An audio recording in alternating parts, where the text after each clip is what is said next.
অন্তর, তোর বাবা মরে যাওয়ার পরে কত কষ্ট করে আমি তোকে মানুষ করেছি, আর তুই কিনা কোনো জিনিসপত্র টাকা পয়সা না নিয়ে একটা মেয়েকে ফ্রি ফ্রি বিয়ে করে আনলি।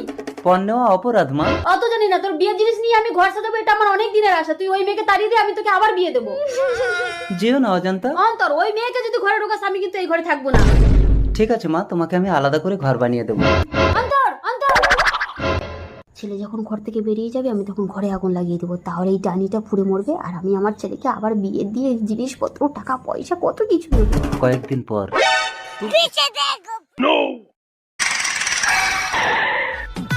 অজান্তা, টিফিন কৌটায় করে ভাত দাও, ও ঘরে মাকে ভাত দিয়ে আসি। এইবার ওই ঘরে ছেলে আমাকে ভাত দিতে যাবে আর ডাইনিটা এই ঘরে একা থাকবে, ওকে আগুনে পুড়িয়ে মারবো। যাই মশাটা নিয়ে। অন্তর, কাজ থেকে কষ্ট করে এসেছো, তুমি ঘরে বিশ্রাম করো, আমি মাকে ভাত দিয়ে আসছি। সাবধানে যাবে। এবার তুই পুরো মর ডাইনি।